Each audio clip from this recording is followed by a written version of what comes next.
En el umbral de lo desconocido, buscamos recopilar y divulgar historias que se transmiten de generación en generación por medio de la tradición oral y que a veces son modificadas de acuerdo al contexto social, histórico y religioso.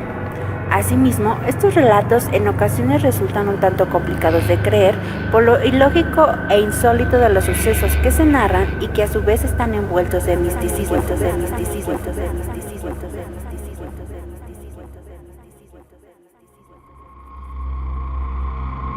La maldición de Don Hernán. En la época colonial, el contrabando era una actividad conocida en muchos hombres que se dedicaban a ella obteniendo jugosas ganancias. Hubo quien, a pesar de vivir en medio de lujos, aún deseaba más. Tal era el caso de Hernán Valladares, un importante hacendado, quien debido a sus influencias y conocidos, se había enterado del traslado secreto de un cargamento de oro y que para llegar a su destino tendría que pasar por la ciudad en donde él vivía. Precisamente se buscaba alejar a los bandidos y por ello la operación había sido disfrazada.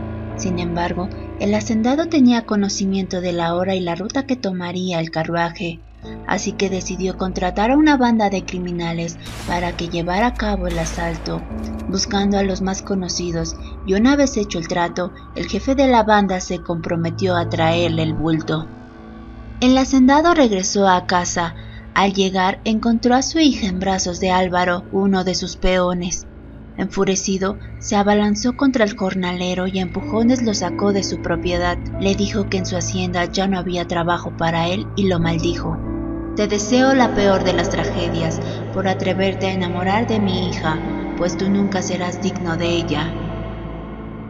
A pesar de que Álvaro intentó explicarle lo sucedido y argumentó querer bien a su hija, Don Hernán le prohibió acercarse a ella y entrar nuevamente a la propiedad.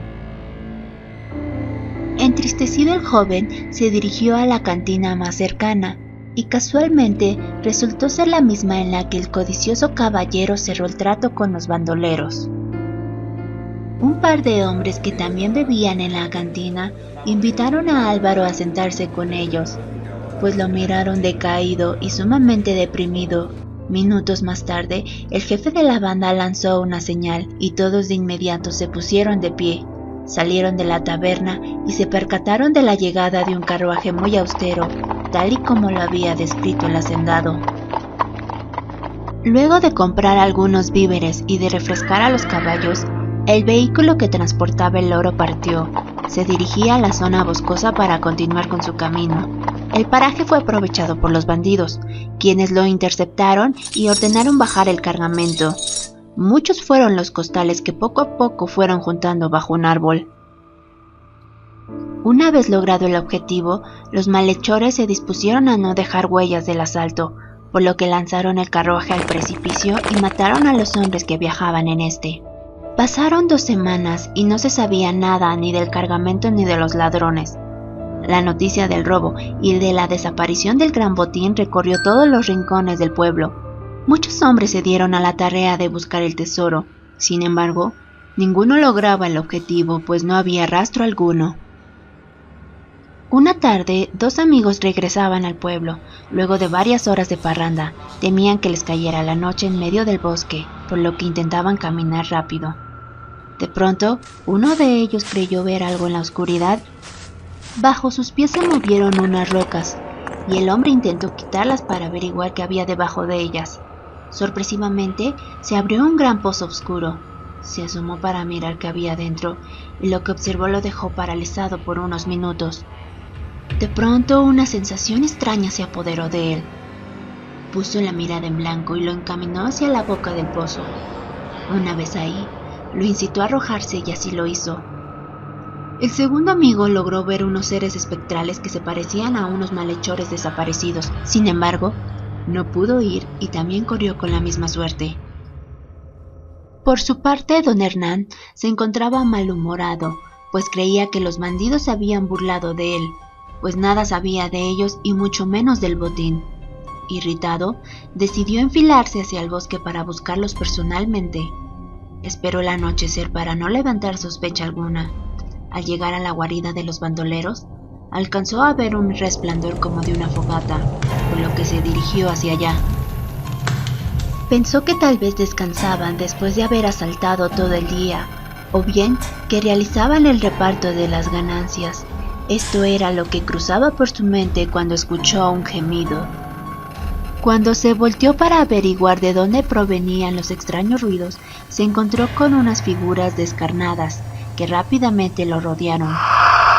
Sintió enloquecer, pues no creía lo que sus ojos veían, pensó que moriría y todo empezó a dar vueltas, cuando un espectro empezó a hablar. Usted es culpable de nuestra desgracia al maldecir a este hombre. Don Hernán casi rompió en llanto cuando se percató de que el espíritu que señalaban era de Álvaro. De inmediato recordó las palabras que le pronunció cuando lo corrió de su casa. Te deseo la peor de las tragedias por atreverte a enamorar de mi hija, pues tú nunca serás digno de ella. Luego de esto, uno de los espectros lo encaró, solamente para decirle que Álvaro los había traicionado, ya que él trajo la maldición y ese mismo día perdieron la vida.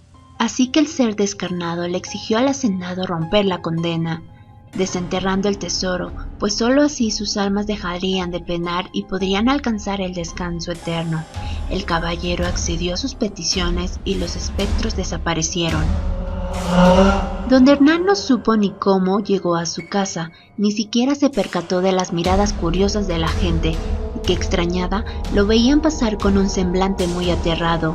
Toda la noche la pasó en vela, no quería cerrar los ojos por temor a recordar su espeluznante experiencia. Le parecía ver los rostros cadavéricos de los bandoleros a través de las cortinas.